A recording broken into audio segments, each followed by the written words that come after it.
I sincerely apologize for how long that took, but I am back. Ready to go at this again. Yes. Okay, so a couple of things that I want to say about this table, about this program. Um,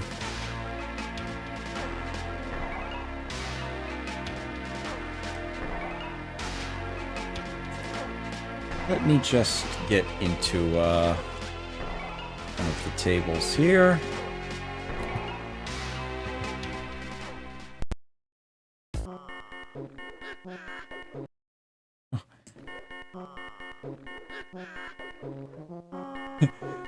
Actually, that music is kind of obnoxious, isn't it?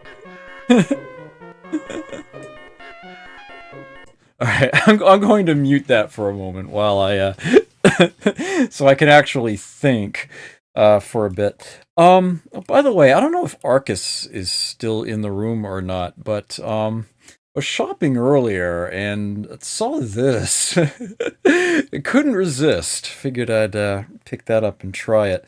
This one is, cherry lime, actually.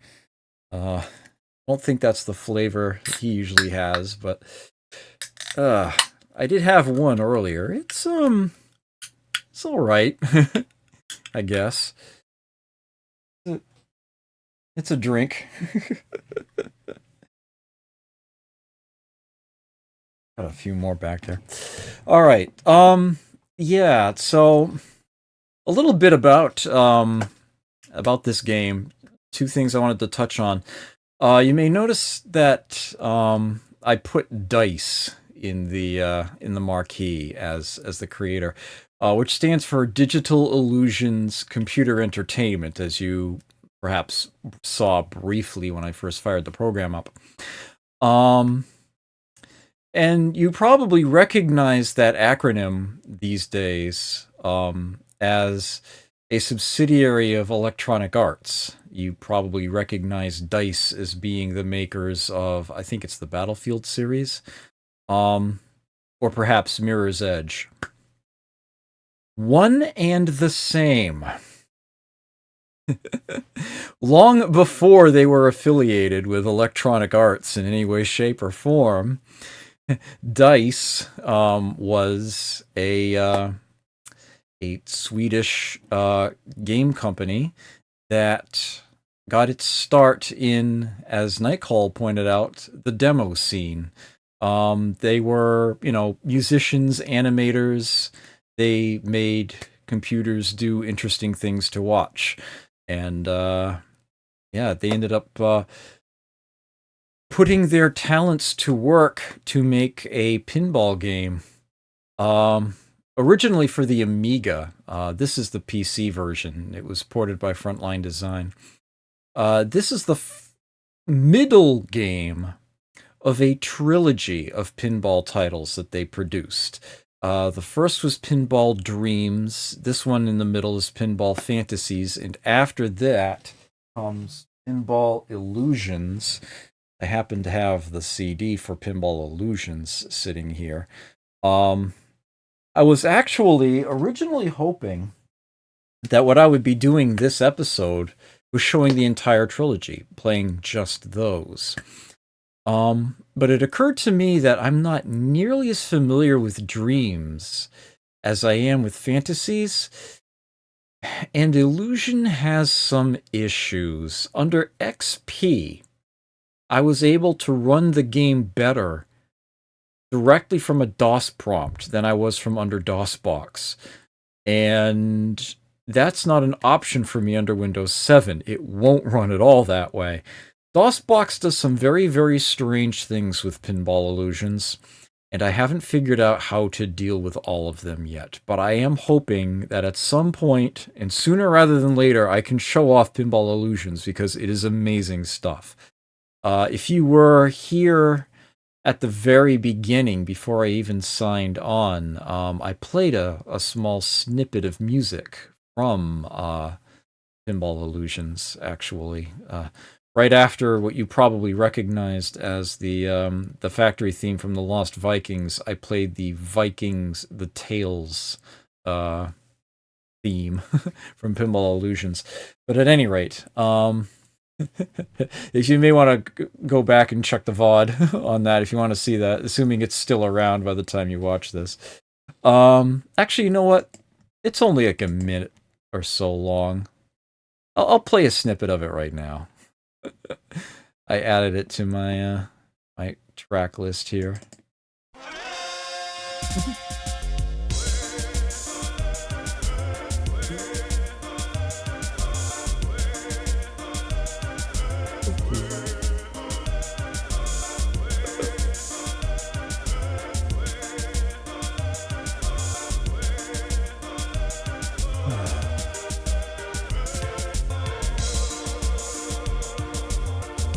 In all honesty, I probably will not be buying this again.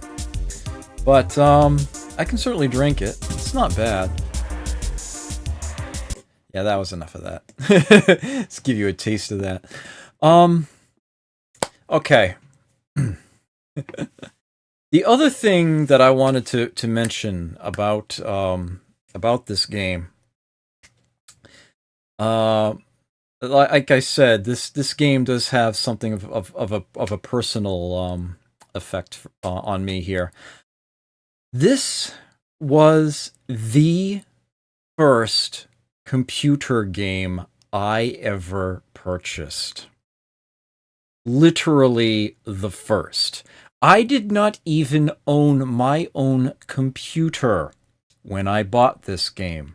I didn't have one yet. I bought this when I was in college. I mean, I have video game consoles, you know, but I didn't actually have, you know, a personal computer accessible to me at the time. I bought this game from a was it a GameStop? They didn't call it GameStop back then. It was an electronics boutique. With the thought that I would essentially be installing it into one of the computers in the computer laboratory in the dorm. And it became quite the affair. It was extremely popular. it was discussed at length. We all enjoyed it greatly. And when I left that dorm, I left the game with them. I let them keep, you know, the discs, the manual, the documentation. That became the dorm's game. I did not take that with me. So this game in particular is something that really has a lot of very fun memories for me. Yes, EB Games indeed did become GameStop, yes. As did Funkoland, as did Babbage's. GameStop just kind of ended up snatching up all of those eventually. Which is weird. It was once upon a time, there was an electronics boutique and a Babbage's at the Silver City Galleria in Taunton, Mass. And last I checked, there were 2 separate independent GameStop stores. One at one end of the mall and one in the middle. So they never closed either of them, last I checked. It was the strangest thing. Yeah, it was Electronics Boutique way back when, yeah. Alright, so there are 4 separate tables in this title. I will probably play all 4 of them. I don't know exactly how much each. You can change the number of balls, you can change the table angle. That's the only real difficulty setting there. It's either low or high as far as the angle goes, and I have it set to high. And as for the number of balls, you can set it to either 3 or 5, and I have it set to 5. mainly because this game emulates the match capability that an arcade table has. There's a 10% chance that it comes up with a number that matches the tens digit of your score. Obviously, there's no equivalent to a free game here, so what it does give you when you hit the match is an extra ball, which is a much more unbalancing effect on one's score. If you have 3 balls set by default rather than 5, is on average, that extra ball is going to be a 30, a 1/3 increase in your in your potential rather than just 1/5. For that reason, for that balancing factor, it's actually why I have it set to 5 balls. 2 GameStops and a separate GameStop Express. Yeah, I can see that. Little winners don't use drugs scrolling by the bottom there. Okay. Let me put the game audio back on and actually play this. I don't know why, but this game does this weird thing. DOSBox hates it when I run this game under a decent cycle count. If it's 5 digits, it says no, it refuses to run. Which is why, by default, I have DOSBox come up at 9,500 cycles. Because this is the game I spend the most time on, in DOSBox. Why is it hiccuping so much? Because I need to do that now. There we go.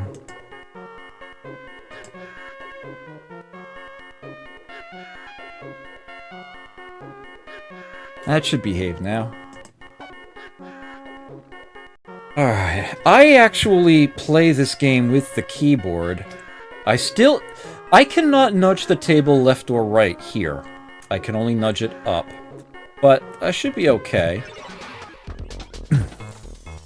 Alright, there are 4 tables here. This is the one that's listed first. The tables have a varying difficulty. Billion Dollar Game Show is actually the toughest table. Unless you happen to know about a glitch it has in its scoring. This is actually... well... it's kind of debatable which among Partyland or Speed Demons is the tougher table.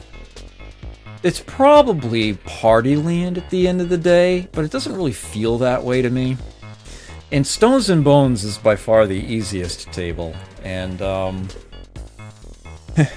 unfortunately it's also the least fun. At any rate, get this party started.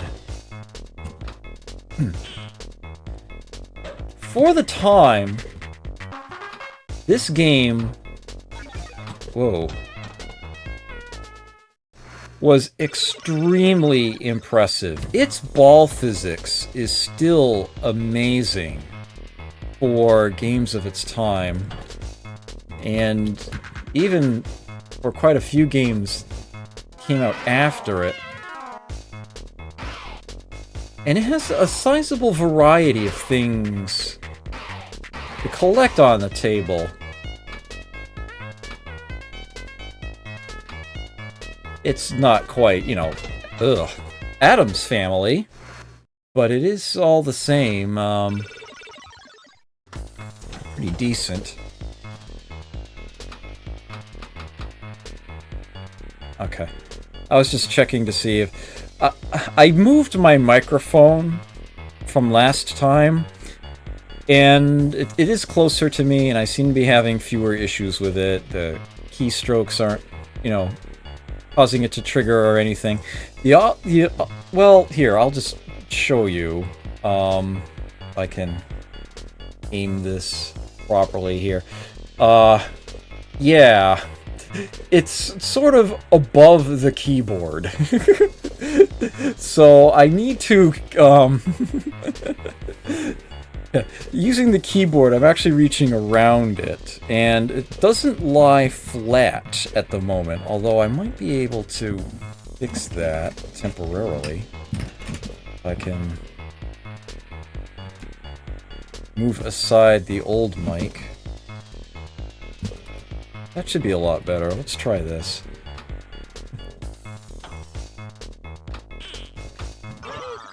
Hit some ducks first.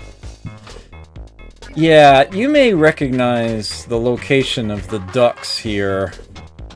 It has Super Dog written all over it.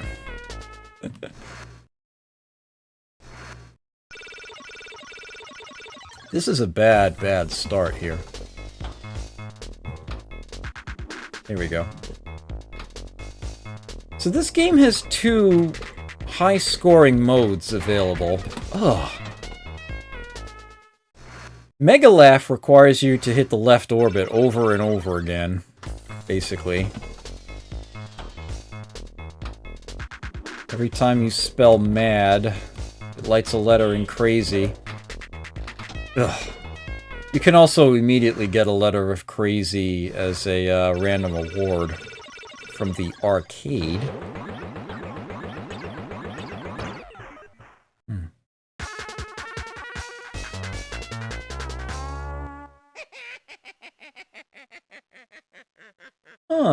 True Pinball. Yeah, I think I heard of that. Never actually played that one. I may have to look into that. I may have to look into that, indeed. Huh. That might actually work quite well.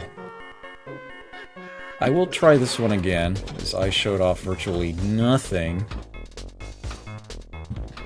Up! Huh. Ball saver. It gave me that one back. Ugh. Unlike a real table, it gives you that more than once. Ugh. I will be starting this one over. Okay. Son of a bitch. What? Like I said, inconsistent. There we go. Let's see if I can hit that repeatedly. No.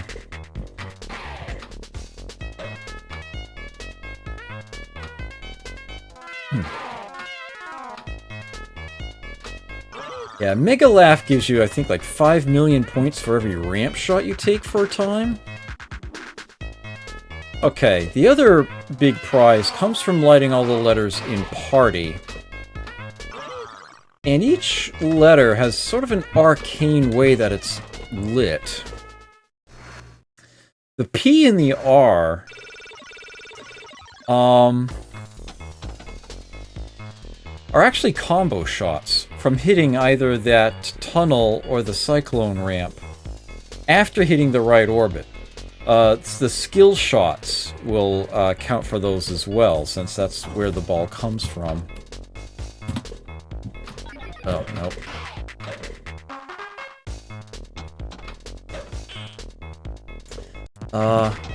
What? Are you kidding me? Yeah. I actually forget what the exact cause of the T is, but that one's usually not too difficult. The A and the Y are the tough ones. The Y requires me to spell puke. And that's done from a series of rollovers. Up a ramp here. But I seem to have trouble hitting. There we go. Arcade gives me... Oh, nice!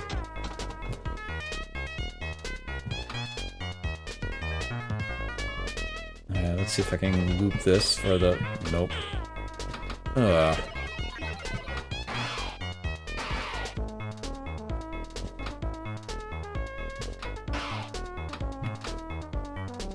So the out lanes are now lit for extra ball. Very convenient.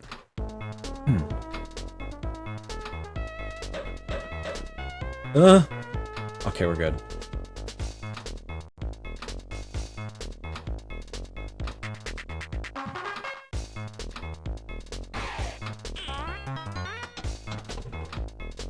Alright, I've completed the target bank of ducks there, and that has a snack on the left-hand side under the upper flipper.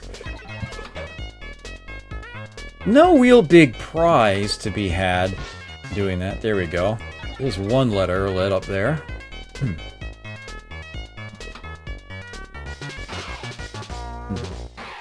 However, the third snack, the popcorn, that's what lights the A in party. Get into, get party spelled out, and you get to play Happy Hour, where you earn massive points for everything you hit. Literally every target. For a time.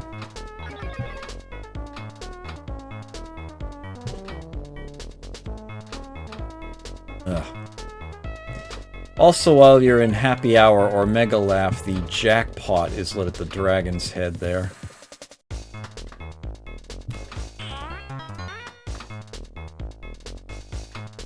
Okay. I usually get the PR and T in fairly short order. Ugh! Oh! You can totally do a death save in this game, but your timing needs to be pretty precise. It might not always be possible, but it's well worth trying.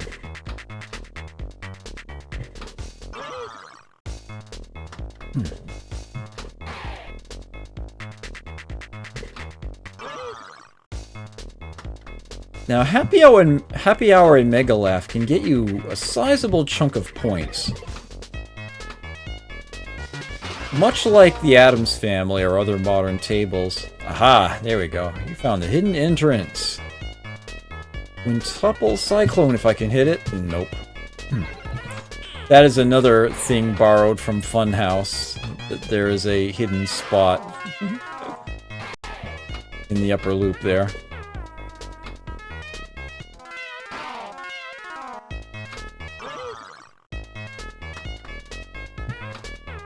You can, get the ball to stop up there. Nice potential prize. Oh, it always worries me when it does that. Okay. Crazy letter? Nope. 500,000, straight up. There's a second shot up there.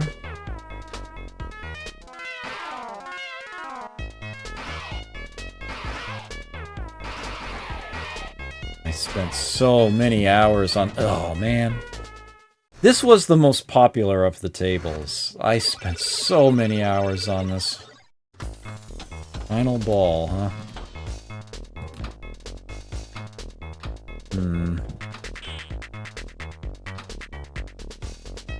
I would need to have a... Oops. I would need to have an extra ball at that point to make the grand prize happen.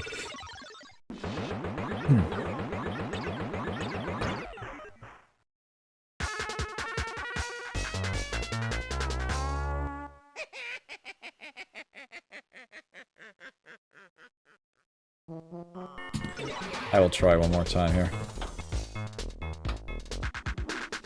Yes, there's the R. Come on.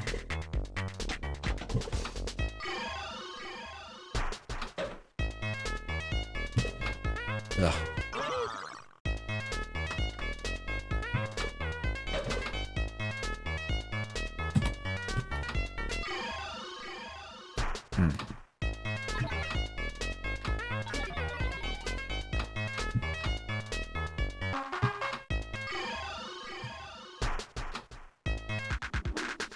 Oh, well, I just lit the T.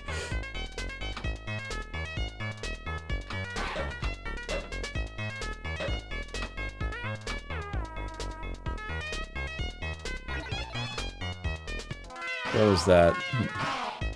left orbit, then the skyride ramp.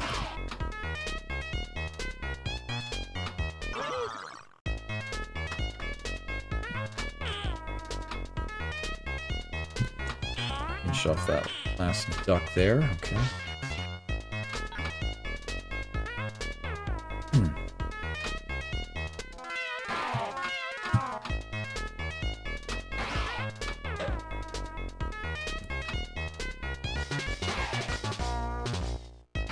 Go.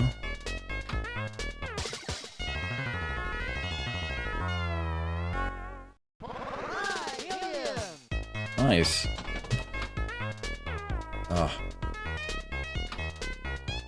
I was never terribly good at looping that tunnel. I think my record is like 3 5 millions in a row.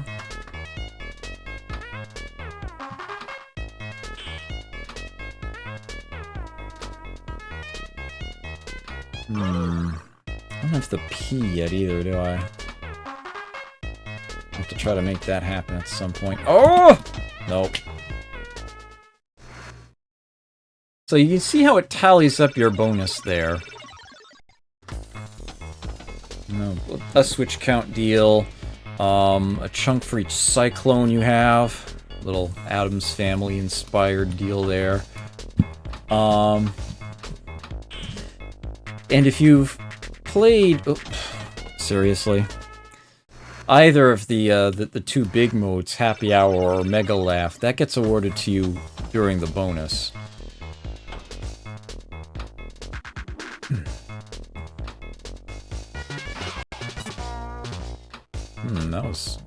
That sounded weird. That's when things can really get interesting. One of the things that you can... Oops. Darn. Unbelievable. Hey, Duke. I like the shirt. One of the things that you can enable...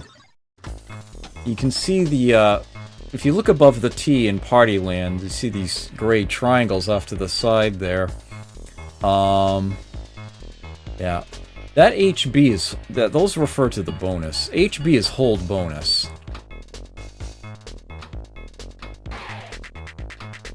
And holding your bonus works differently here than it does in any other game I have ever seen. It is extremely valuable.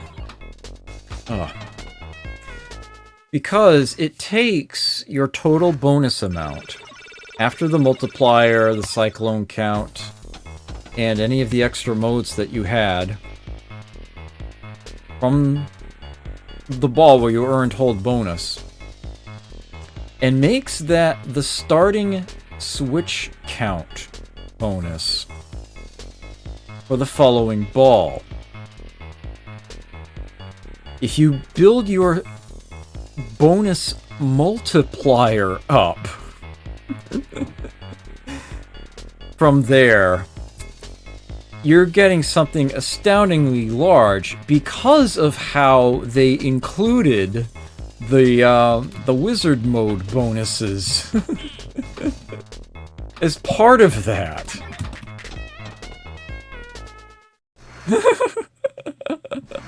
I'm afraid to ask what BBH is suffering right now.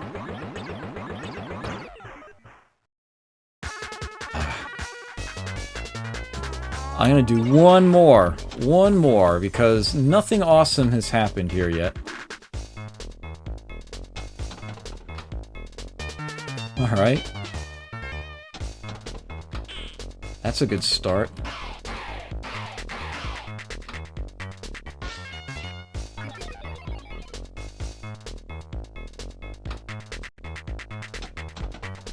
Oh, come on.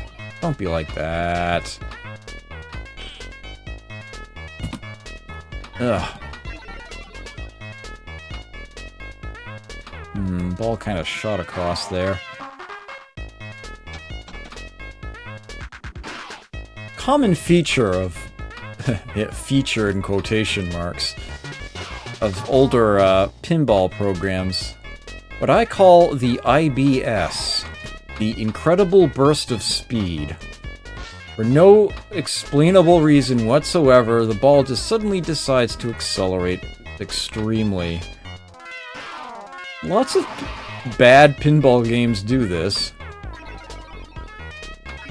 Even here, you can recognize it happening every now and then. It's just not quite an incredible burst of speed. Just an unexplainable one.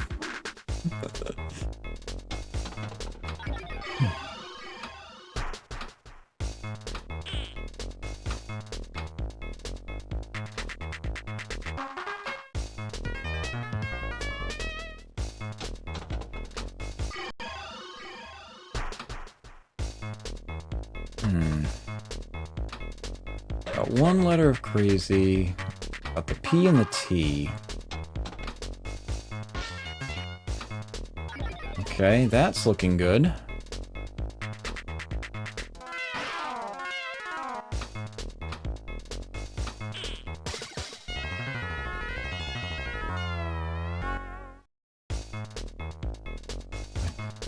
The out lanes on this table are very well protected. You usually lose the ball down the center.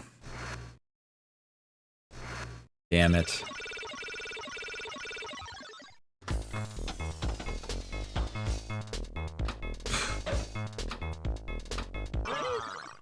So if I don't make anything cool happen here, this is probably what you're going to be seeing me play when I start on Friday. Unfinished business.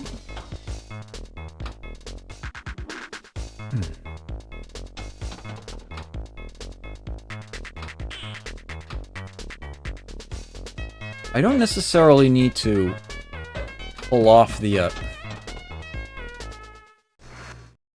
Unbelievable. The way you increase the bonus multiplier, by the way, is with the Skyride ramp. 3 shots. 1 ball.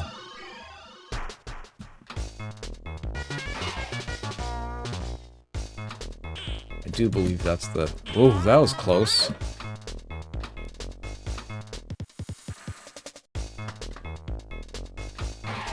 I do believe that's the requirement.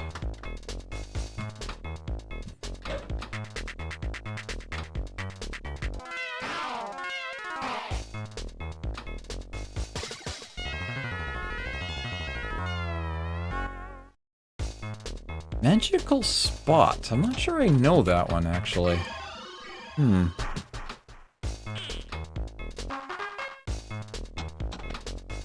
What the... Oh! I have no idea what that noise I just made was. Alright. I reserve the right to come back to this one later. But for now, I will show off a different table. Here's the Speed Devils table.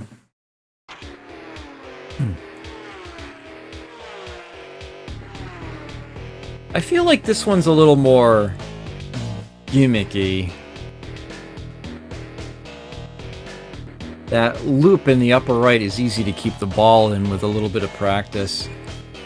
And some of these ramps are just stupid hard to go for, or it's really painful, and there's something in my eye.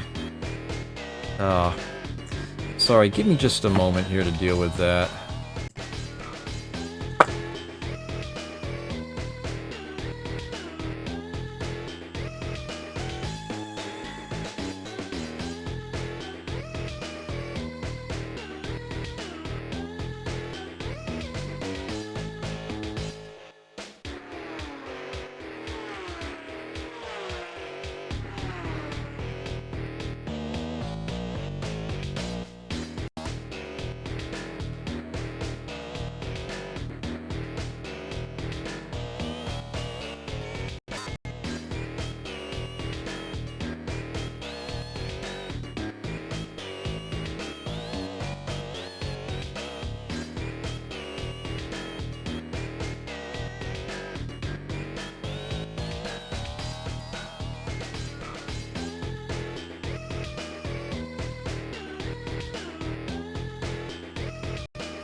Alright, I'm back. I don't know why this is stuttering as much as it is.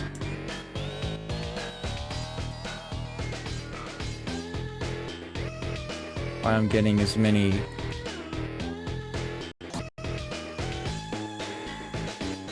CPU spikes as I am. So it doesn't seem to be anything causing that. Yeah, give me just a second to see if I can,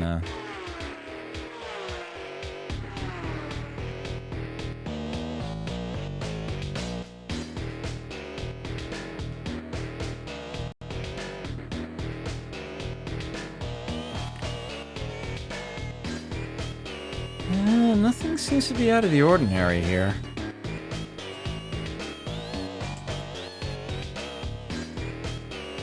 Oh well. At any rate, let's get the game going.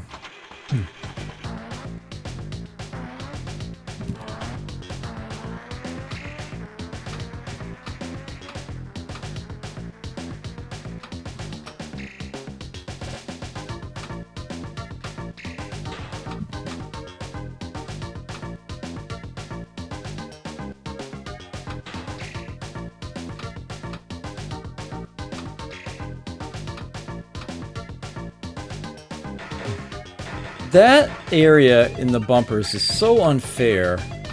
So often I've seen the ball come out of there and go straight down the out lane.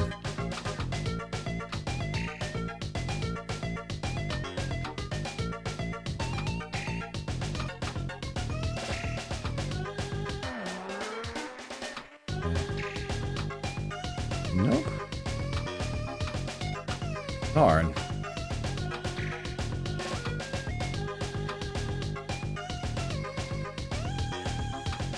So this table, you're essentially in a race.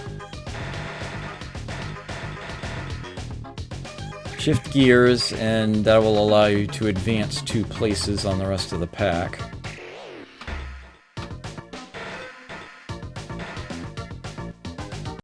Oh. You advance places by shooting alternating ramp shots.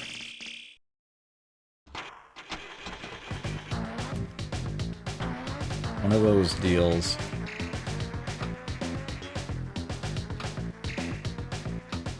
Ah.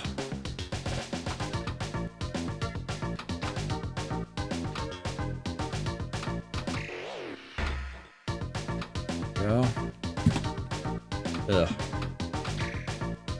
This table lets you build your bonus multiplier up quite a lot, up to ×9. And it's relatively easy to get it lit. Oh no you don't. Get the heck out of there.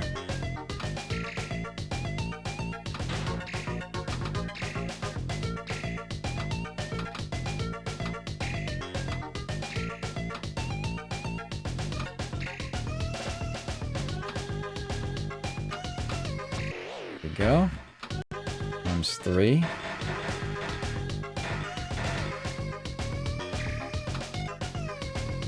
This is a much harder table to do the grand prize trick on.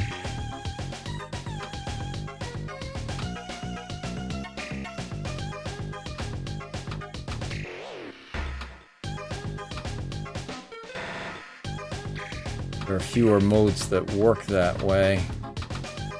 Ooh. At least they function quite a bit differently. Ah.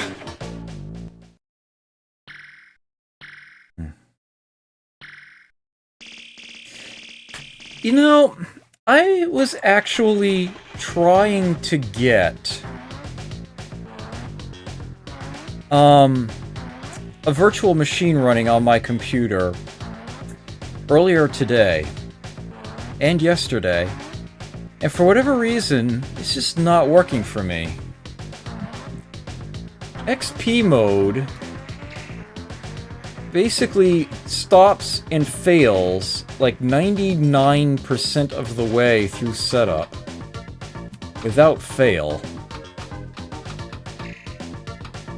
and tried to set up my own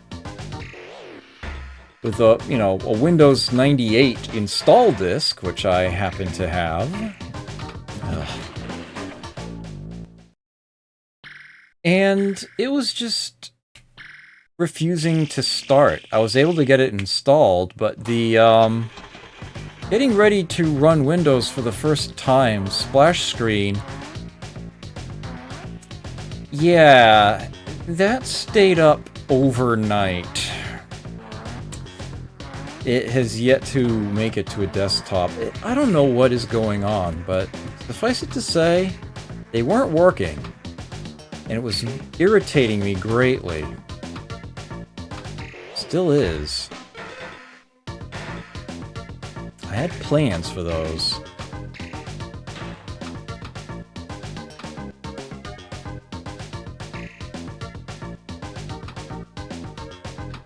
Ugh. Whoops. What am I doing? Alright. This doesn't take much practice. You get used to it, you can easily keep the ball up there. Get bonus multipliers lit. Oh, really? Whoa, whoa.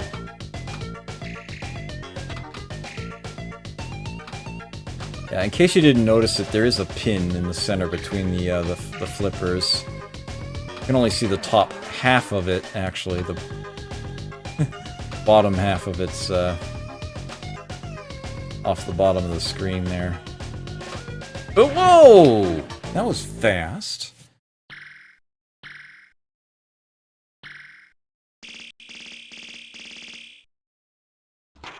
Last ball. I've got a number of positions lit up, but I haven't actually advanced any of them.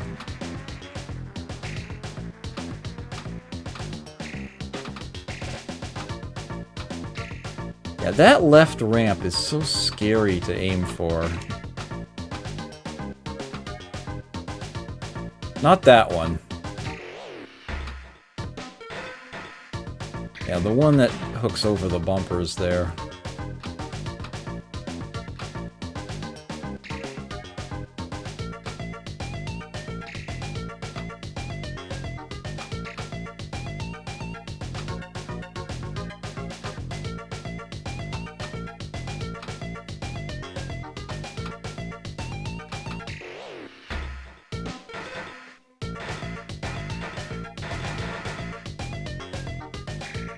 Oh, what the? Almost deserved to lose the ball there.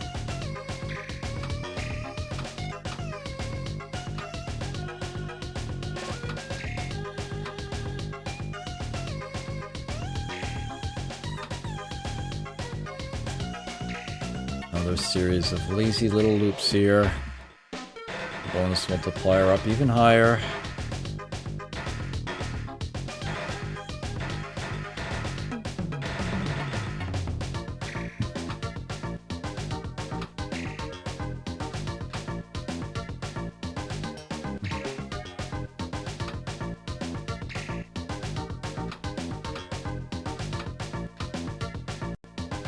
Yeah, if you can get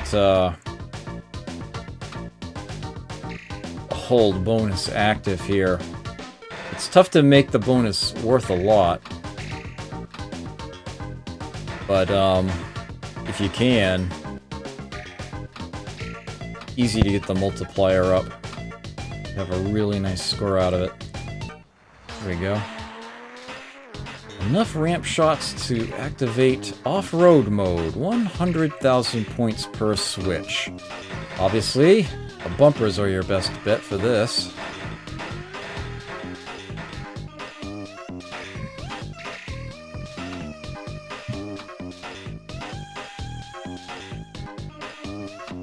Ugh. Ugh. Barn. Ugh.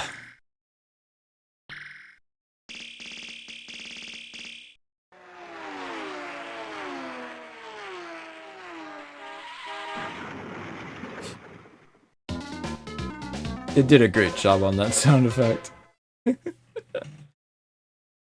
Alright, I'm gonna actually move right on to another table at this time. Yeah. Once upon a time, I can assure you, I did have those default high scores beat.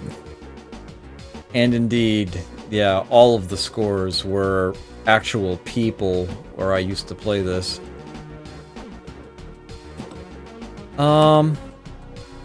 Yeah, original Amiga game. So, Billion Dollar Game Show is the most esoteric of the tables.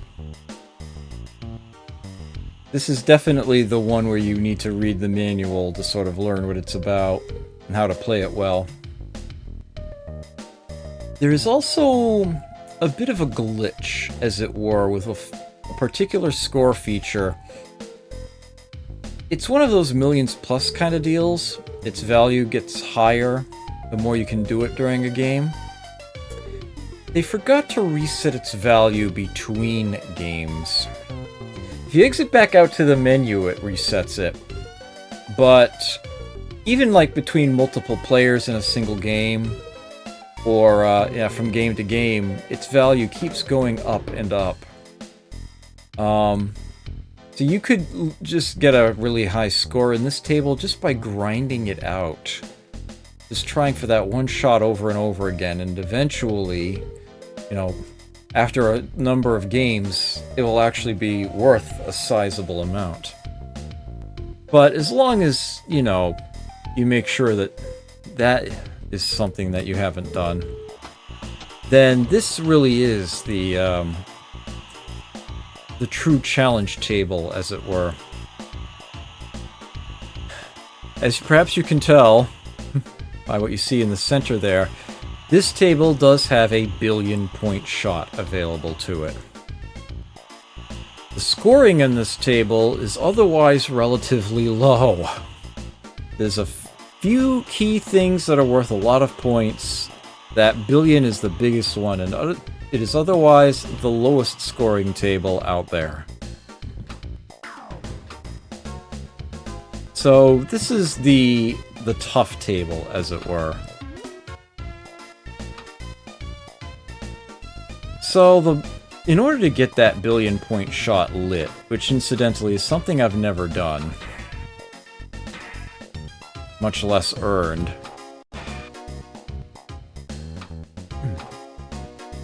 you need to make a series of combination shots.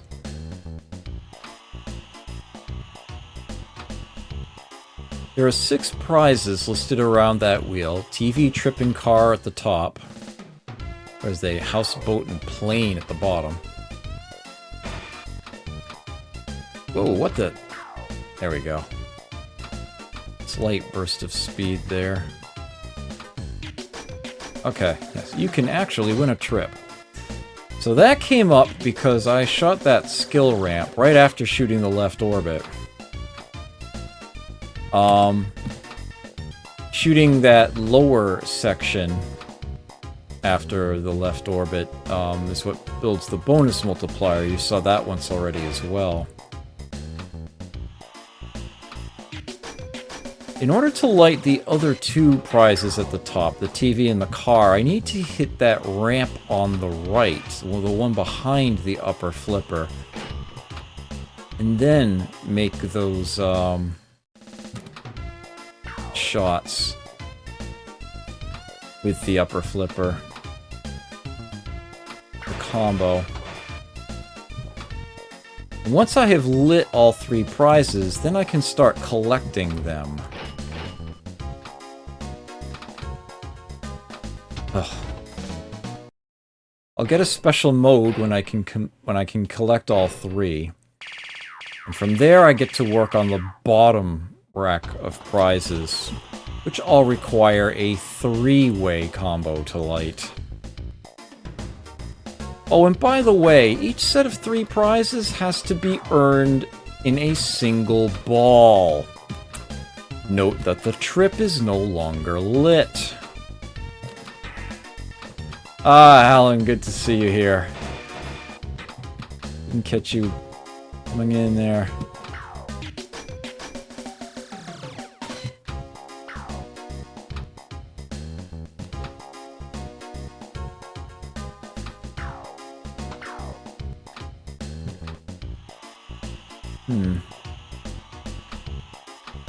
One of the ways that you can actually try to get a decent score in this table, if you're patient...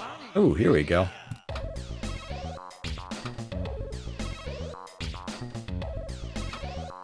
Oh. Hit something! Anything! Ugh.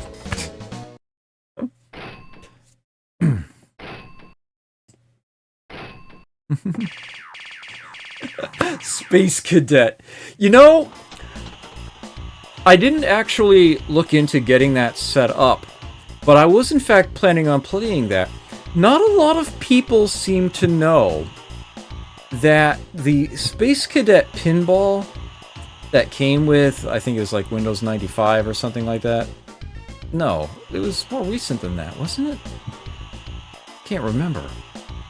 That Space Cadet Pinball that came with one of the Microsoft operating system expansions or whatever is actually only one table in a set of 3 called Full Tilt Pinball, released by Maxis.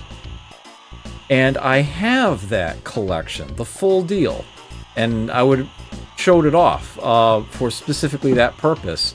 But yeah, I was trying to get Pinball Illusions to run with my time instead, and that unfortunately didn't come about. But that is actually something that I'm looking to do at some point, is show off Full Tilt Pinball.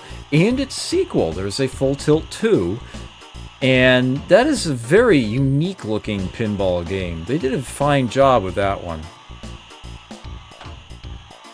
Yeah, I will gladly show those off. Hopefully in a future Throwback Thursday I'll make that happen.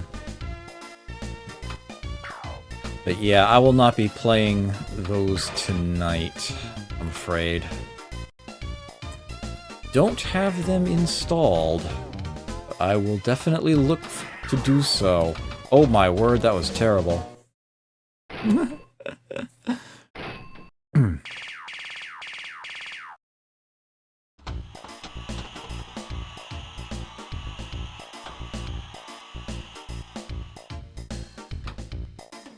Yeah, that loop million shot, if you can just keep hitting that ramp over and over again, it's worth $1 million every time. But it's tougher than it looks. There you go. Ugh.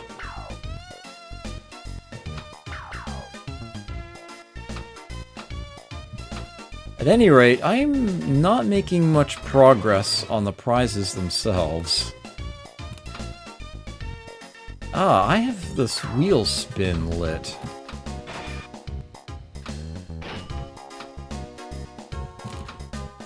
And I believe it's the Loop Million ramp that will actually let me do that. Yep. It'll give me a random point award. Yeah, that was the lowest possible.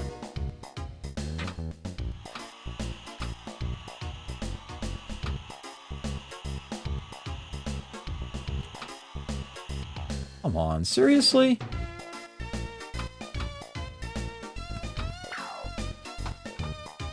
Uh-oh. Okay.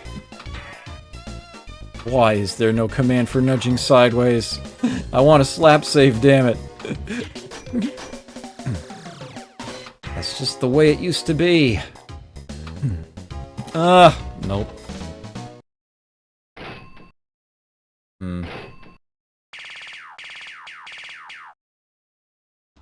One ball left.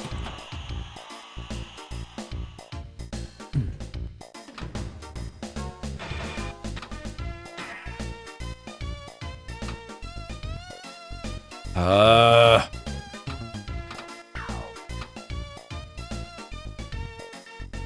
we go.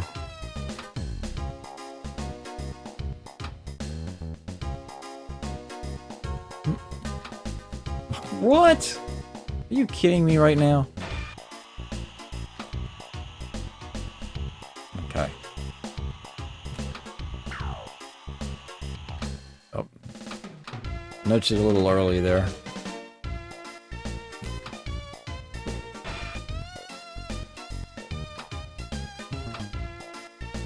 Okay, there we go. TV is lit.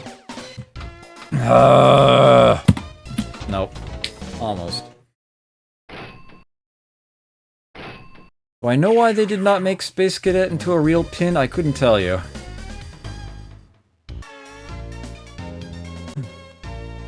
I don't think they even tried to. Alright,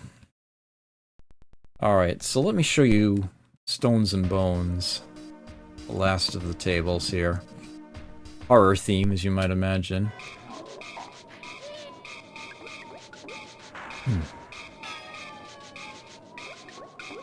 This is the closest table to feeling like it actually has an ongoing series of modes. Those Stones and Bones targets that are the hard part.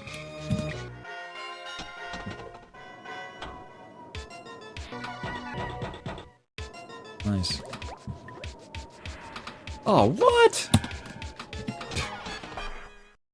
No, I'm gonna start that one over.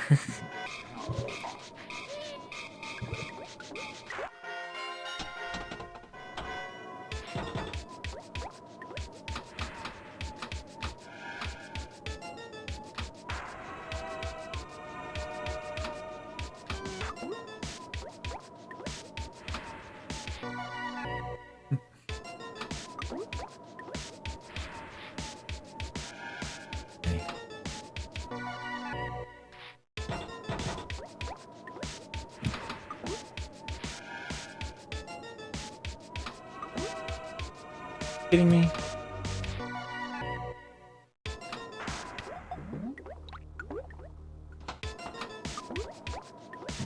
Oof.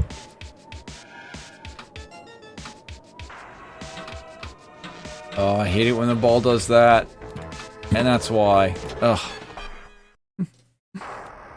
Hmm.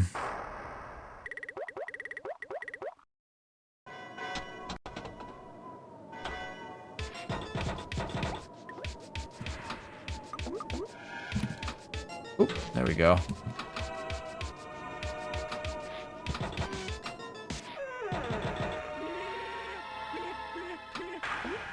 Yes. Oh, yes, Duke. These 4 tables have all been the same program.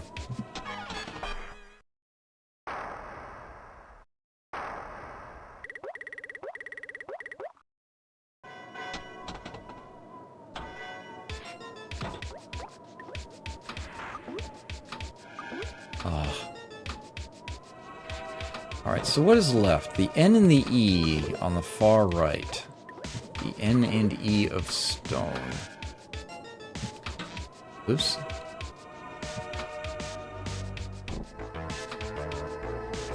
Still too late.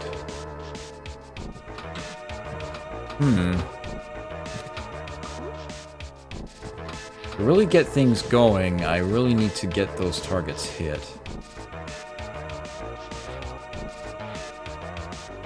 To the vault. Oh, that hit the end for me. Ugh.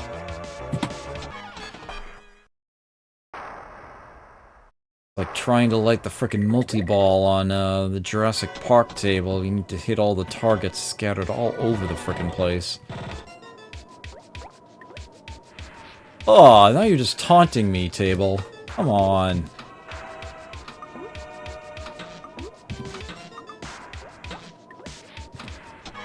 Ugh.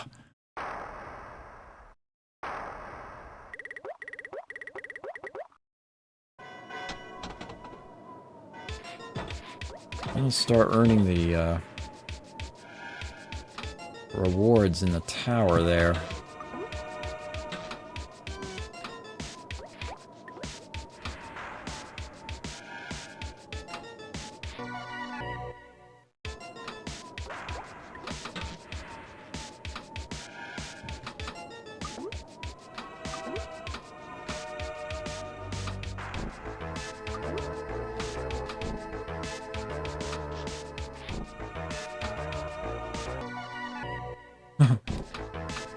Combo million there.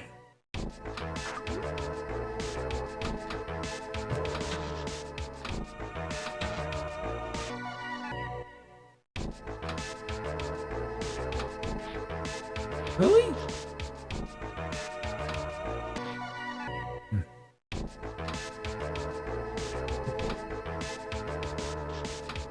Yeah, there's no sort of lane change on this at all. You just have to hit each of them individually.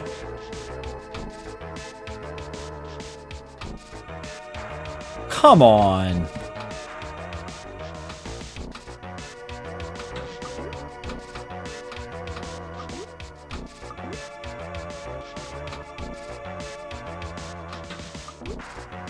Frickin' tool. Will you hit the frickin' E already?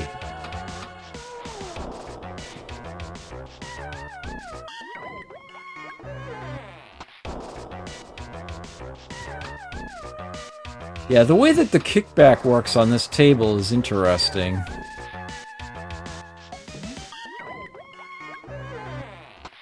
In that it actually awards you the vault score before it spits the ball back out there.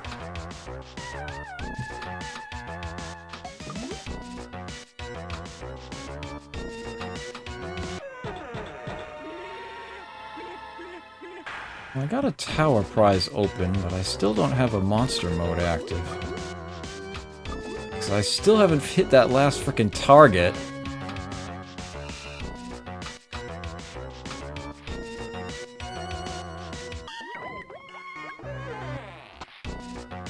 At least I got a nice vault score built up here.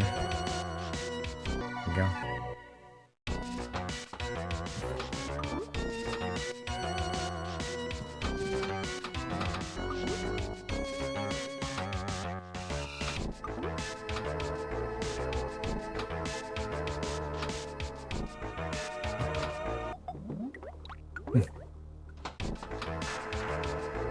Find it.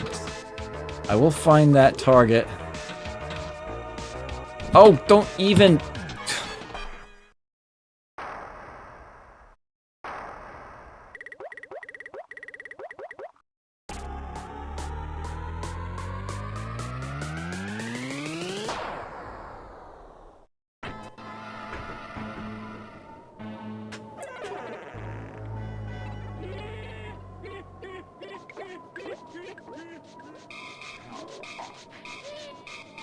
I will try that again, because what the devil?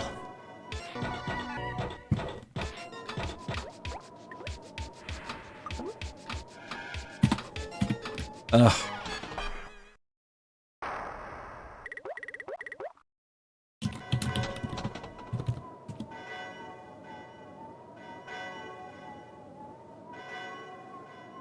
No, really, it's okay. Start over. Oh, nope, not two players. There we go.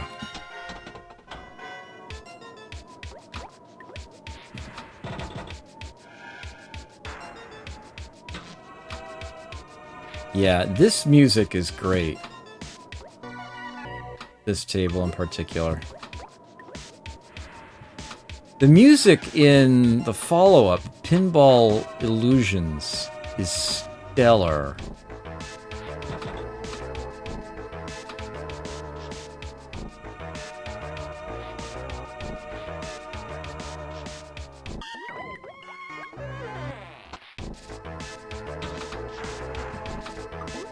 Well, the target I wasn't able to hit last time, I have hit this time.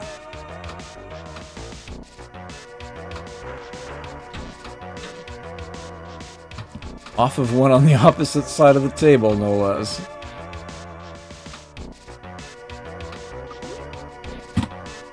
Oh! Darn! I almost saved that one. Nuts.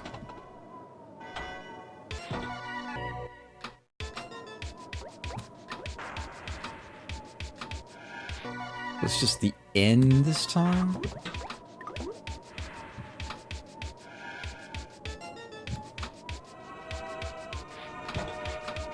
Come on. Misjudged that one. A lot.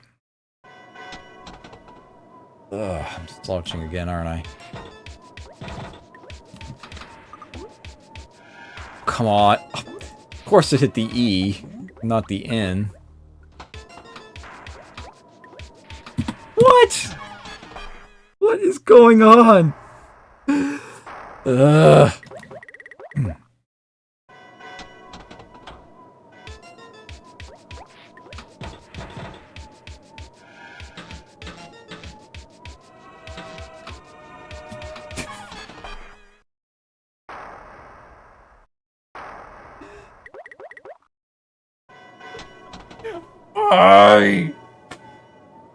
Oh.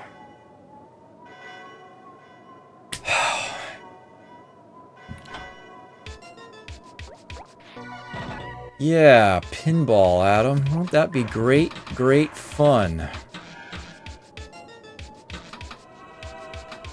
Show off all sorts of cool things. What? There we go.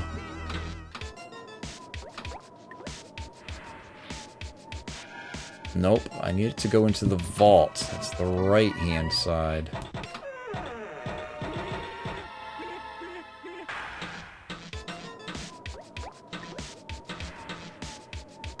Always interesting when you get it as a result of the kickback, too.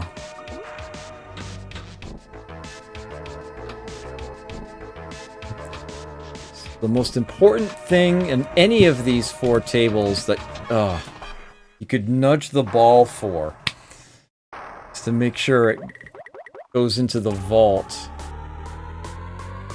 Extra ball, maybe? One more try.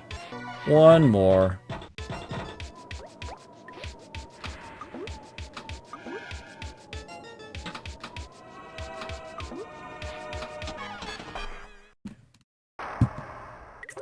Not counting that one.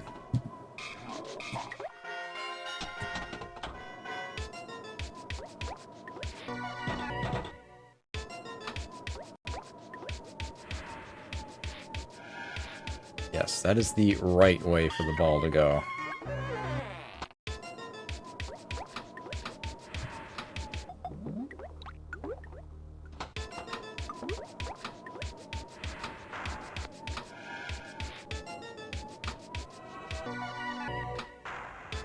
This table truly has what feels like a wizard mode. If you can get all those monsters lit up. And there's 8 of them. The Reaper himself is the last one. That takes a little while, as you might imagine. This is distressing.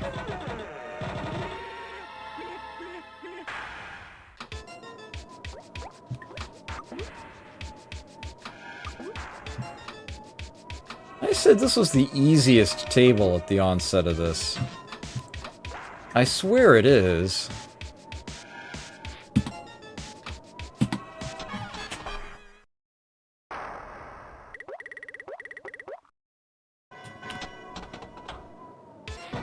Certainly doesn't look like it right now, I'm sure.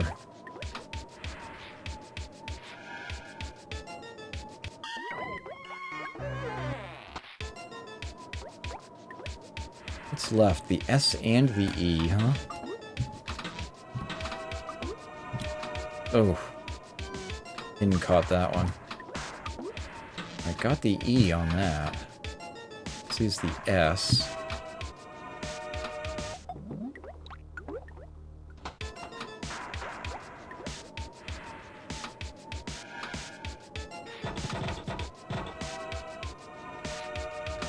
Ugh.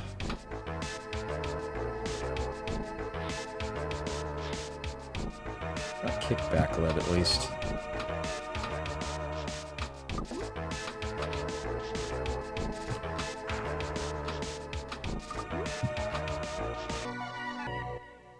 since the ball seems to love the left out lane, that actually helps tremendously.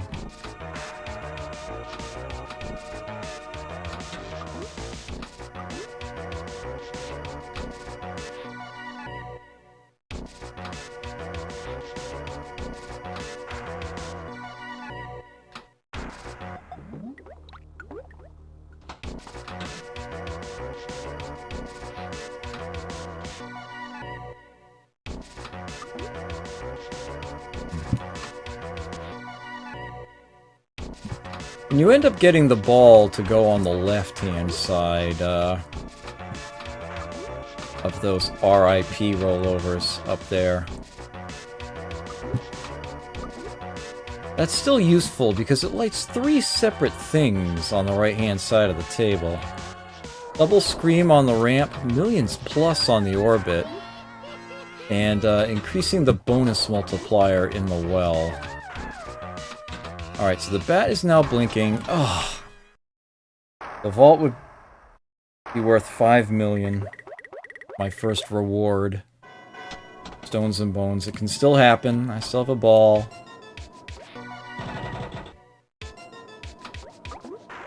And even work my way towards the next creature. Still while I'm at it.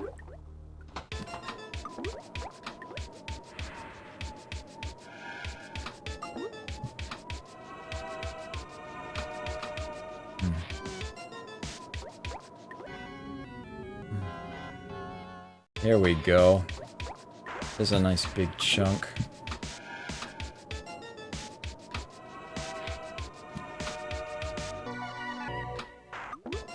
Ugh. Damn. On Earth.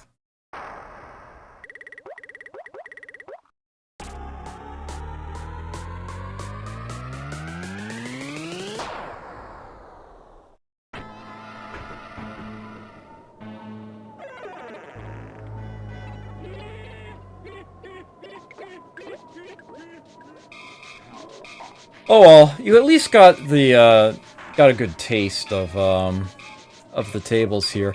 Clearly, I'm out of practice. I need to get back into this pronto. Ugh. Yes, I am beyond inconsistent at pinball. Beyond. Even with all the experience I have at this particular program, I'm still doing so poorly. But yeah. So you'll probably be seeing me play a lot more of this on stream when I get the itch, as it were. Yeah, my scores... I did keep some of these scores when I lost my hard drives. Most of my DOS game stuff was elsewhere. You can see my Stones and Bones record there is well over 400 million, so yeah. I can play that table. So what I will show next, while I've got DOSBox open here, a lot more people are familiar with this particular pinball program, if for no other reason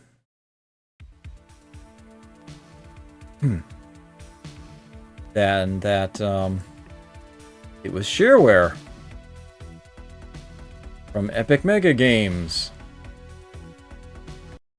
Second air. Am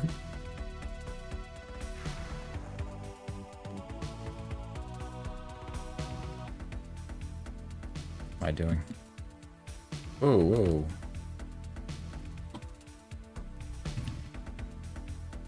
Because it was shareware, a lot of people are very familiar with this table in particular. Super Android. Now, I'm not terribly keen on this program, honestly. It definitely does not feel nearly as well as Pinball Fantasies or a number of other programs I have available to me. But at least it's a thing. It's somewhat playable. It really does feel as though some tables need to be at a certain angle to be playable. Some tables you need to have set to low, some tables you need to have set to high, some you need to have set to medium. Otherwise, the shots just don't seem to work. So weird. Yeah, we're in a demo mode right now. Cuz I'm still oops.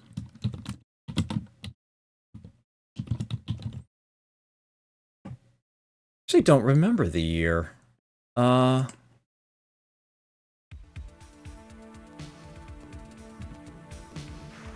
think the README shows up properly here.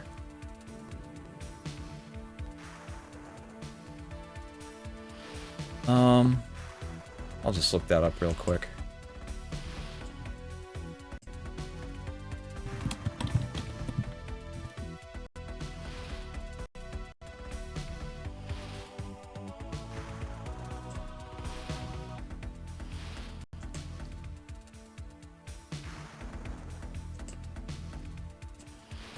I'm going to... Yeah, this is 1993, actually. Oops.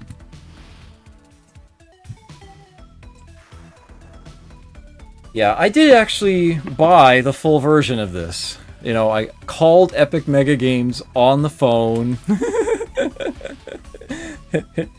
Ordered the CD.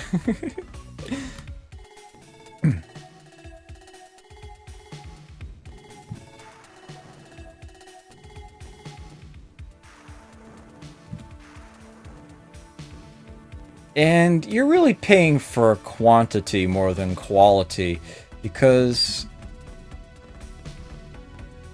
Yeah.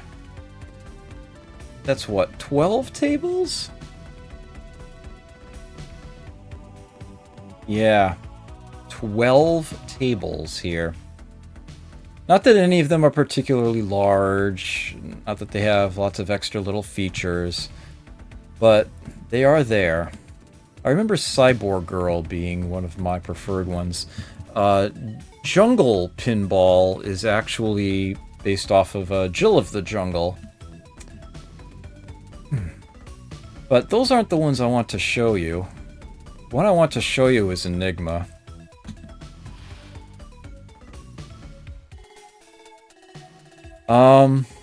This table looks and acts unlike anything else ever seen. Yeah, I don't know why those don't work under DOSBox here. 5 balls, normal angle, sounds about right.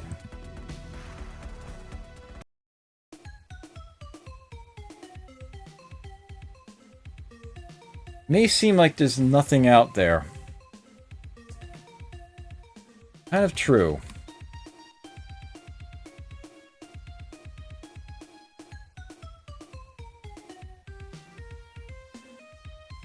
Toggle that on or off.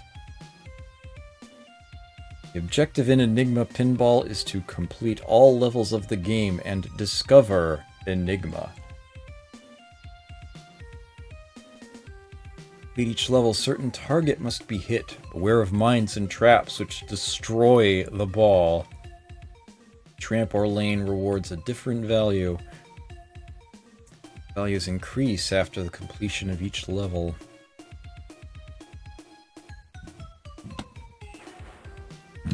Oh, what? That was a fast ball. The second ball actually looks different. If it were made of a different material. I actually think its physics might be different.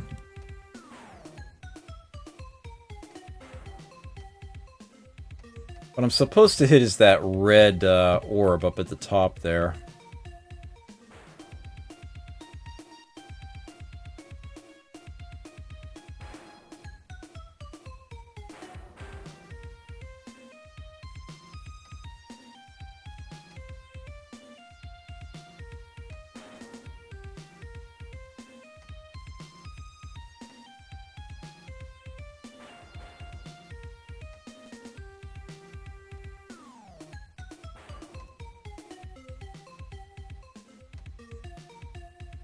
Ugh.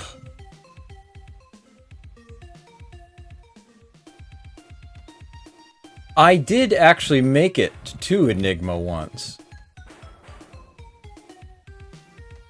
I have indeed seen Enigma, and it was impressive.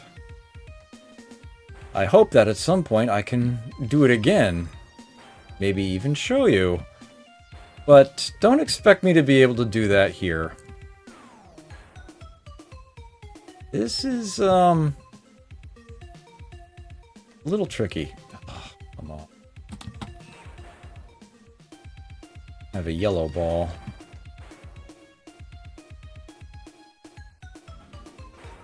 A red gem. There's now another one. There we go.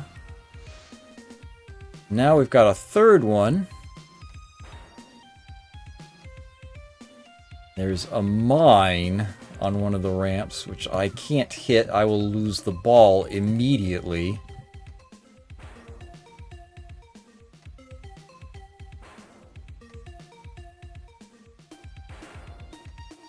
Yeah, it's a very strange looking table. That's why I'm showing this one off.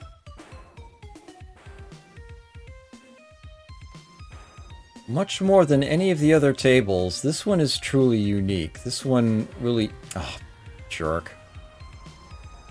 This one really embraces the, hi, I'm not an actual physical pinball table. Look at all the fun stuff I can do, mentality.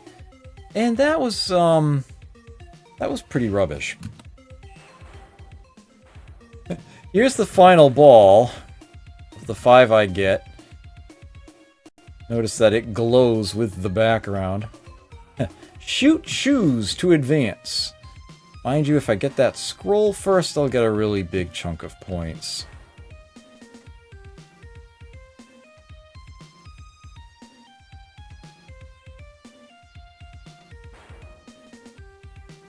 They stop spawning bumpers directly in front of it. Might actually have a chance of hitting it.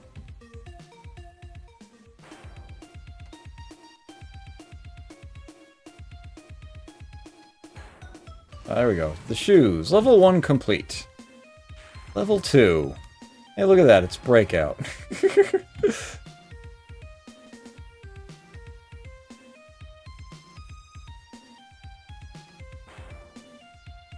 Targets again. Now, the little bonuses showing there. Gold Bear! 3 million! As arbitrary as it sounds. That's sort of what this table's all about. Shoot targets again. Ugh! Darn.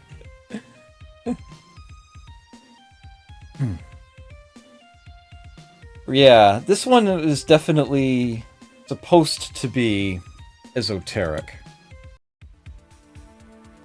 That's actually... What's my initials in? Oops. So to speak. Yeah, as you can see, it's a very unique, original table. It definitely stands out among the others. I may as well show off one of the other ones while we're here. It's the Jill of the Jungle table. These should all still be at 5 balls normal angle. Is probably the best I could hope for.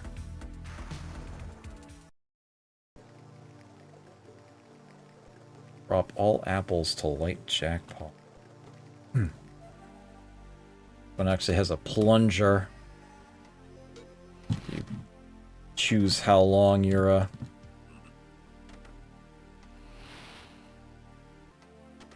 holding in the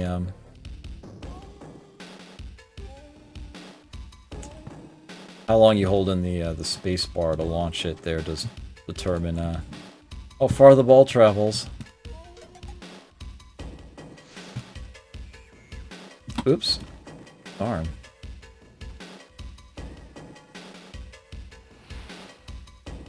Yeah, death saves are pretty much impossible here. You can see it's like the floor comes nowhere near the flippers.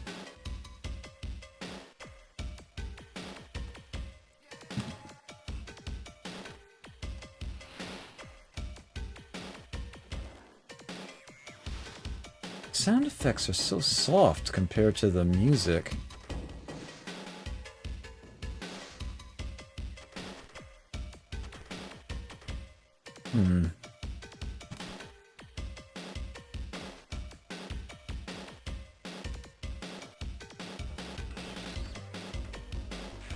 I'll have to revisit that.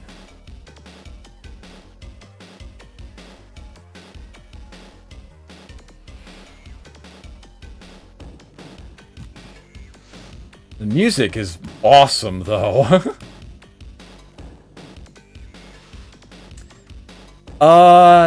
No, actually, it doesn't.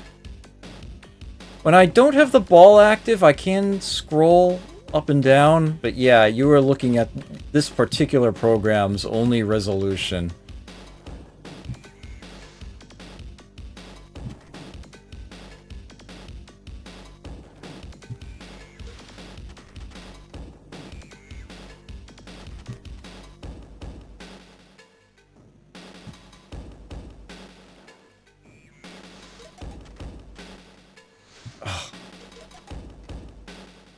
Ah.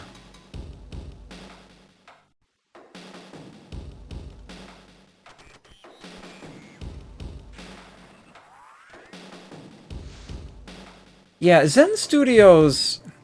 I have sort of a love-hate relationship with Pinball Effects 2. At the end of the day, though, it's pretty impressive.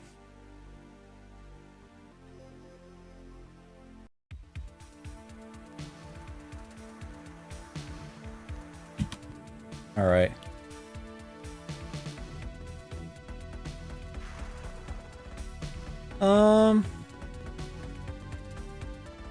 I'll do Excalibur as well. This one, in particular, feels like a much older pinball table. Kind of like one from the, so I don't even know what time frame it would be. Shame on me. But you can see just the scores on the high score table. The default scores are a lot lower.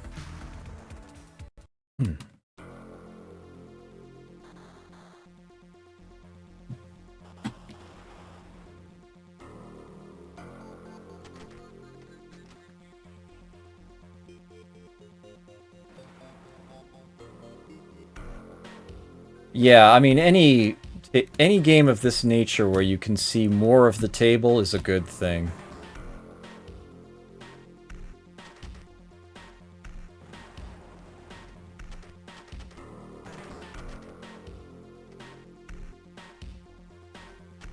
But unfortunately, these older games, that wasn't even necessarily hardware possible.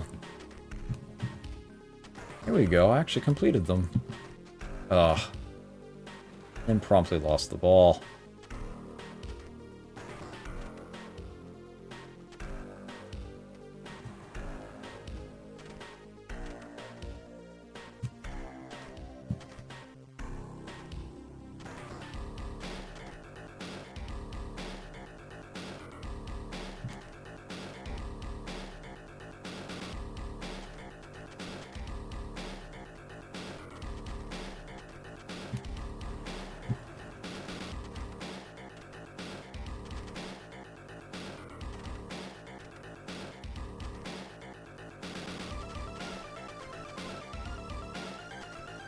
A lot of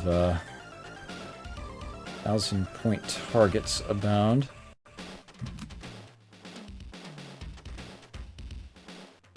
Yeah, like a lot of older tables, it's really about getting that bonus value built up.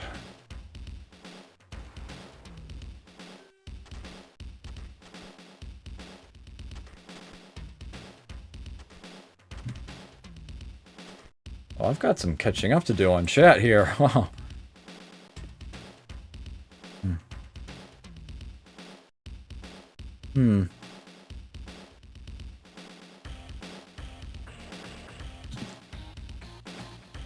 Well, that's definitely going to be on the high score table. All right.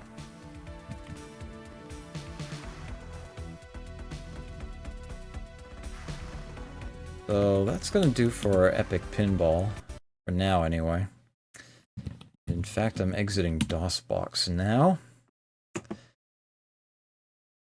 Going back to BizHawk, I've got one more that I wanted to show off.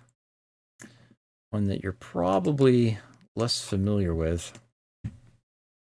This was a somewhat obscure budget release. It's sort of sitting out there on its own. Not very well known or famous. Here's its manual.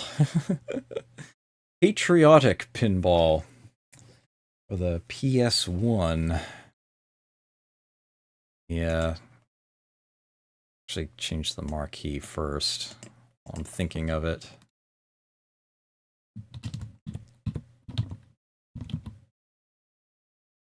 Did I spell that correct? Yes, I did. Shame on me for wondering if I didn't. Gotham Games?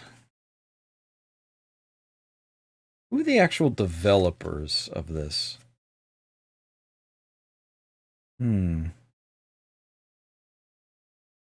Wildfire Studios. Okay.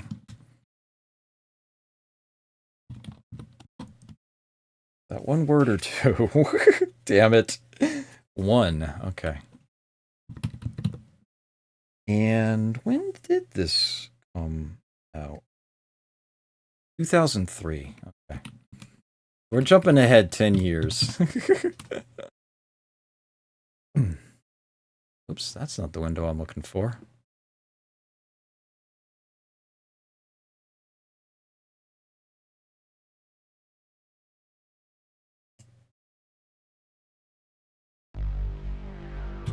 Yeah, get it over with.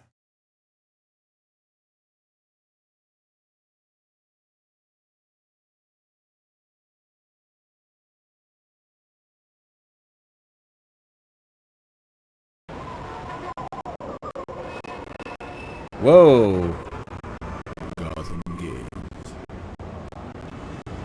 Alright, hold on a sec. I think I can fix that. My word. I think I know exactly why that happened. What the... Work with me. There we go. That ought to solve it.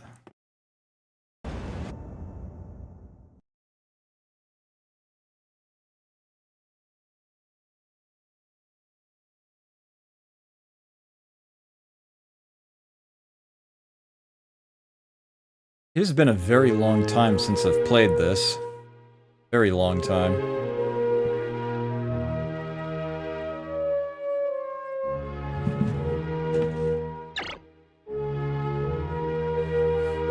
Two tables.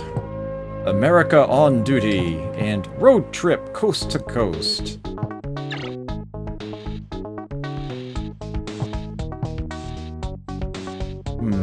Slightly on the loud side.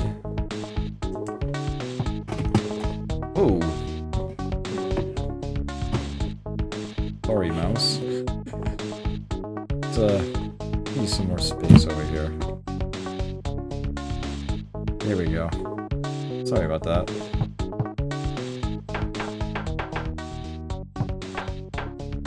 Turn it down from here.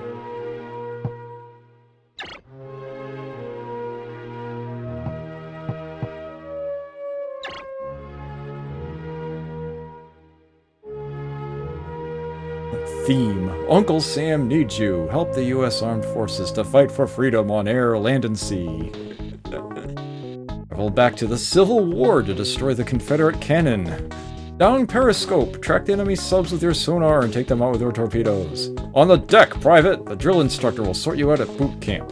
Lead the Marine Corps to reclaim the woods of Hill 142. Airlift the wounded from Heartbreak Ridge back to the MASH for surgery. Bogies are overhead. Scramble your fighters from the deck of the aircraft carrier, then lead a B-17 bombing run on the enemy tanks. We're counting on you. One thing that I really like about this program is that it has 4 separate difficulty settings and independent high score tables for each one. And the manual tells you very clearly the difference between them. And it's very, very significant. Regular, which, you know, is pretty much exactly what it sounds like, gives you 5 balls. You can earn extras. There's an end-of-game match. There's a bonus mode available. On Novice, you get the same thing as regular, except that you have an active ball saver for several minutes. Arcade, you have 3 balls to play with. Extra ball awards based on score, which is a little odd, actually, but there it is. And no end-of-game match. And Tournament does exactly what tournament modes do on arcade tables that have that sort of thing. It eliminates as much randomness from it as possible. It, you know, seeds everything the same. Difficulty is set as high as possible. There's no match, there's no wild whatevers. You don't get extra balls. Instead, you get a chunk of points when you otherwise would get one. So that tournament games, it's not a matter of luck. Scores set on tournament mode can be compared to each other as much as possible. Good, solid stuff, as it ought to be. Yes, that is a cap.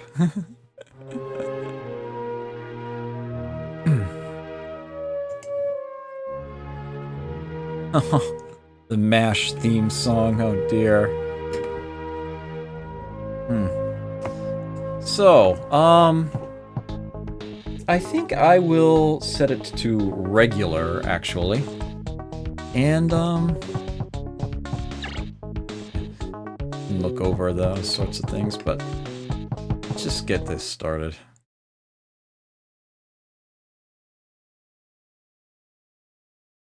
Probably should have double-checked option. Though I don't think there's a...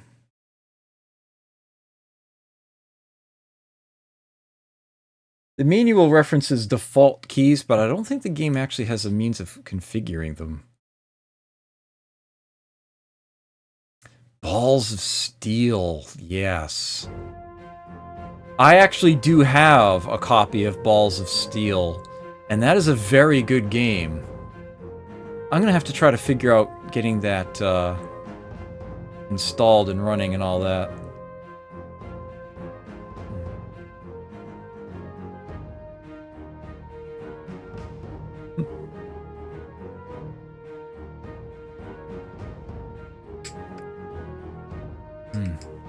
We've got a job to do. I'm not seeing any visual feedback on nudging.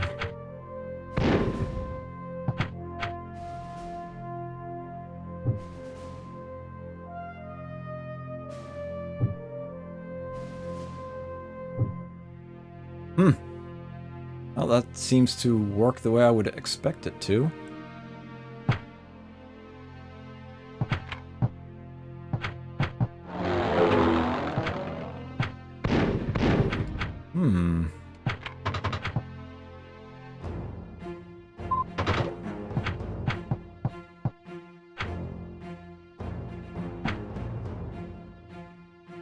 Nope. That was dumb.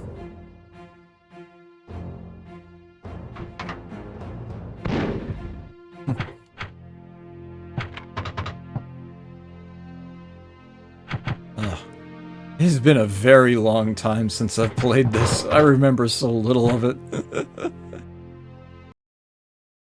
Get down and give me 10, recruit. Shooting the orbits. Oh. Yeah, I count 1. Good thing they gave me a ball saver for that. Or something. Come on, focus.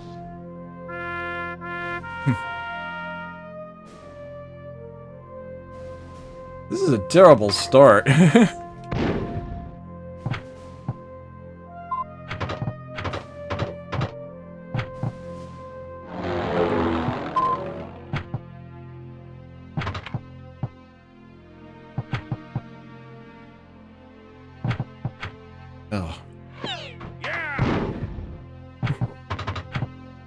See the bullet bounce off the helmet.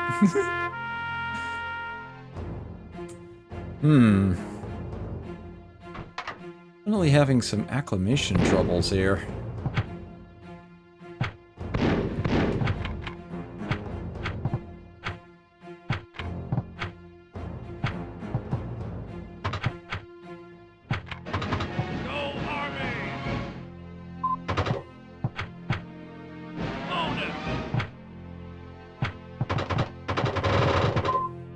Ooh, I liked the sound of that.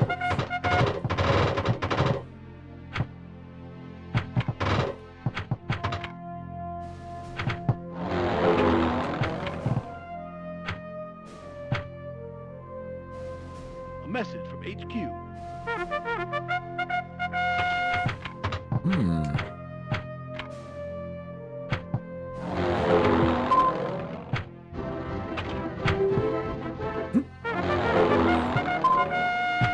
Again already?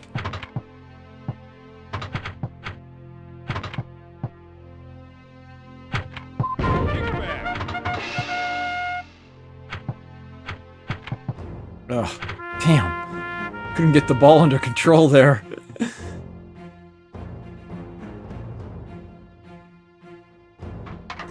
Ball, huh?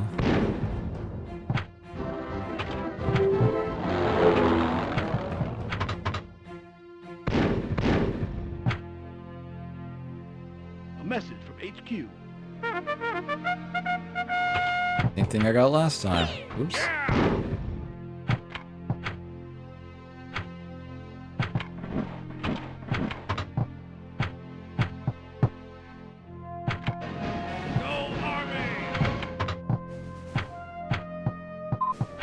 Yeah.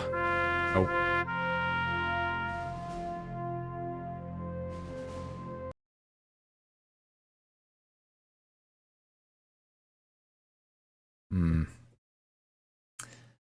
Let me try that one again. Fire when ready.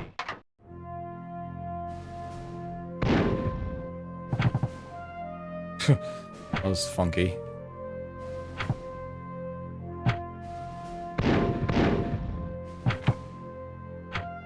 The mission hole starts lit at the beginning of the game.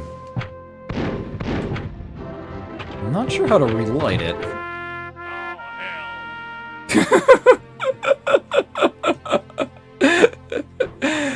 I concur.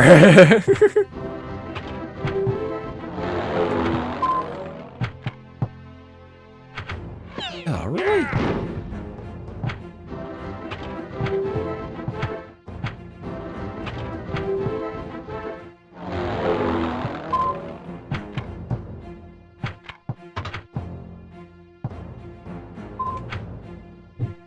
Nope. Worth a try. Danny Sullivan. Interesting. Come on. Don't be like that. There we go.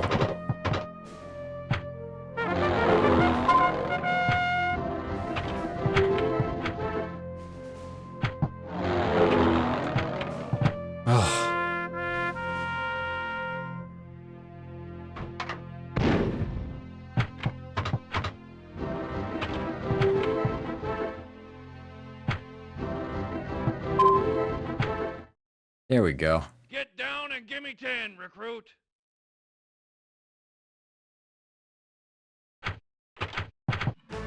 What? You're a joke, recruit.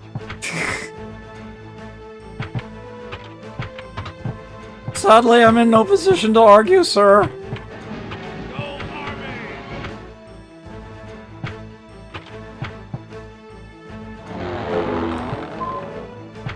That lift orbit is just so far out of the way. That right orbit looks like it's behind the mission hole. You're a joke, recruit.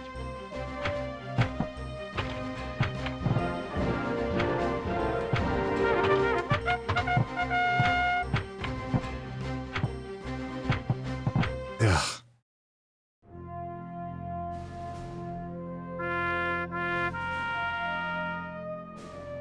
I am finding this very difficult. Very difficult. You're the pride of the fleet, seaman. No comment. A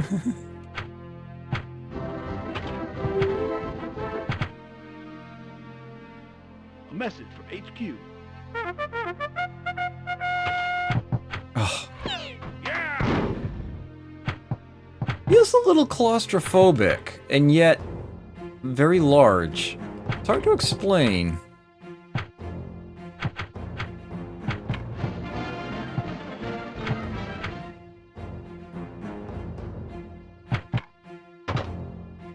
I'm still seeing encoding overloads pop up far more often than they should be. Need just a moment here. So, here.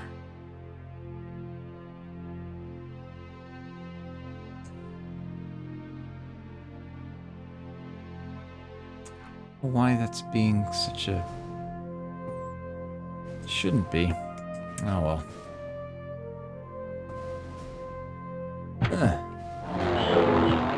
Ain't she pretty?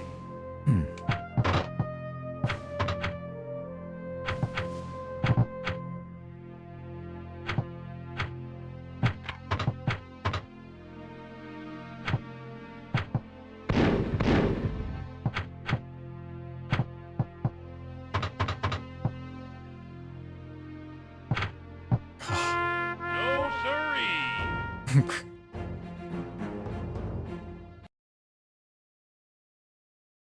Oh well. Let me take a look at that other table.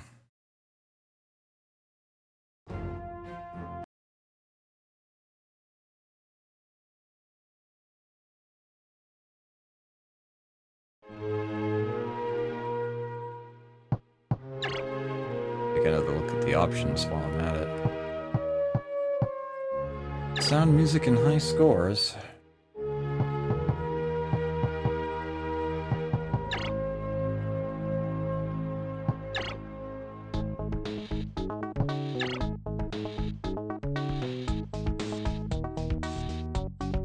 Jump into your RV for a wild ride across the USA with your tour guides Chuck and Cindy. Zoom through peak hour on the Golden Gate Bridge, head down to get totally ripped on Muscle Beach, then dive in to catch some big waves surfing USA. Dodge the speed traps on Route 66, then take a pit stop at the roadside diner. Don't order the Salmonella special. Oh. Yeah, I'm not even gonna read any more after that one.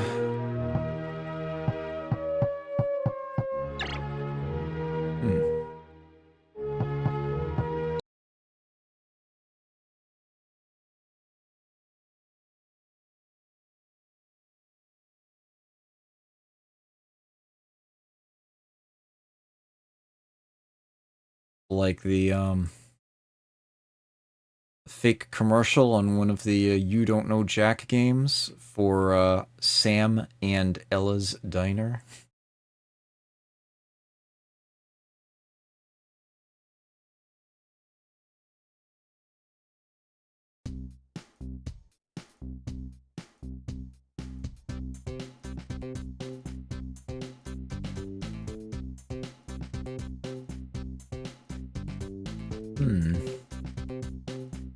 Road trip coast to coast.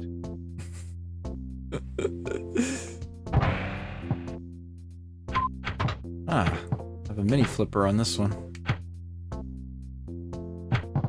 Tour of the Grand Canyon. It's a gold rush.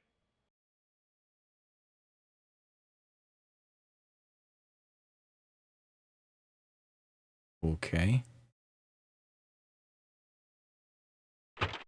Oh, it said no entry. Oh no! Of course that was the first thing I hit. Of course it was.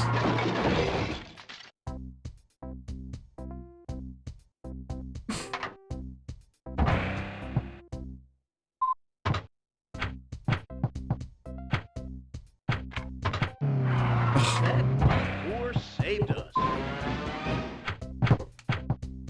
Traffic on the bridge today.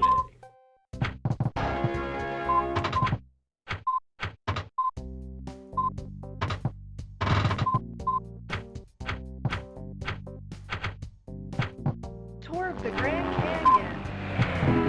Tour of the Grand... Yeah! Oh, damn. That war saved us.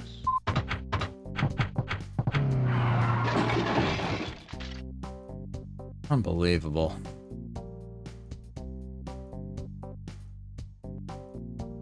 It definitely has its differences. It looks very different to me.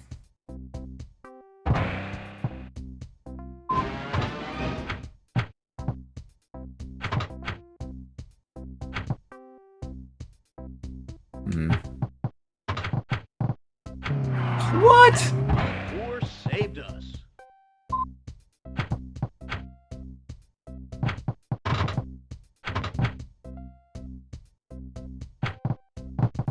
Whoa, whoa, whoa! That was incredibly fast. Not unrealistically so, though. That actually looked like that might have been a proper thing to happen under the circumstances.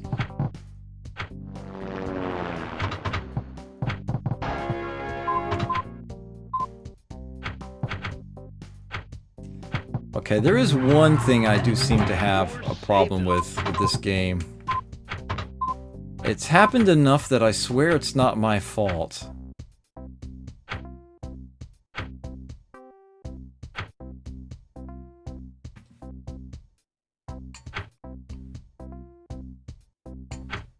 Yeah.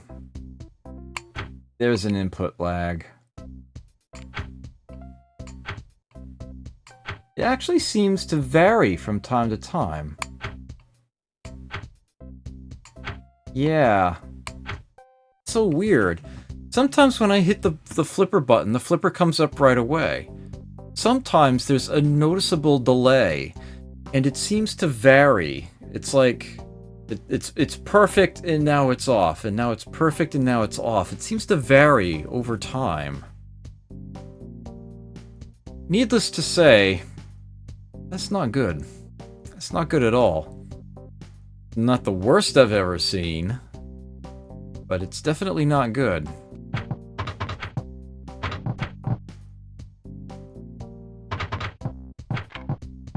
Pinball games require 100% control accuracy. Surf's up, dude. Nothing less will suffice.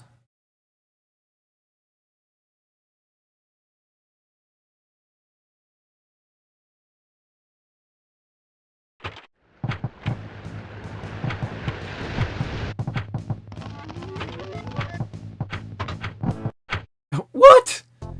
What on earth was that?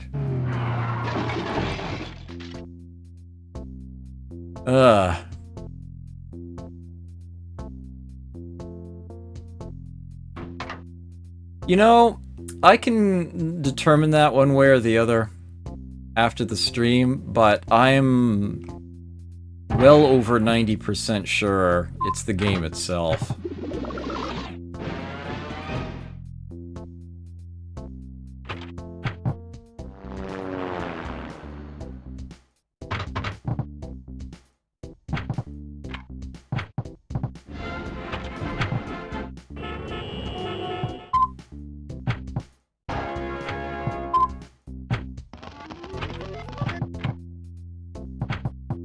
Combo scoring, huh? Oh. Great work! Up Bumpers Light Tour, huh?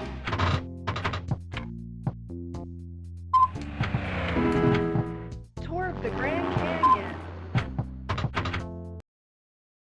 There's lots to see. Ah, 2-ball. Now we're talking.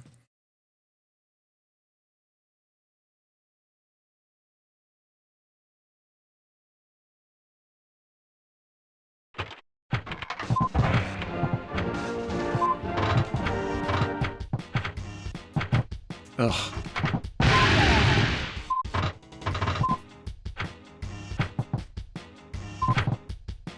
Here it is. I was gonna say.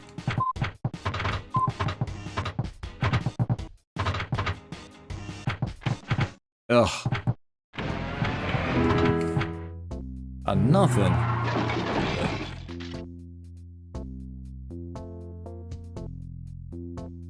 This music.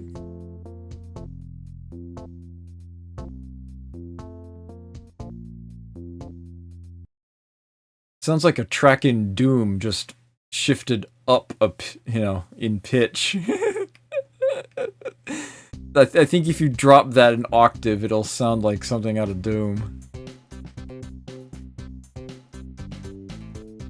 Alright, well, it's now 1 a.m. Oh. That would be me stopping rather early, huh?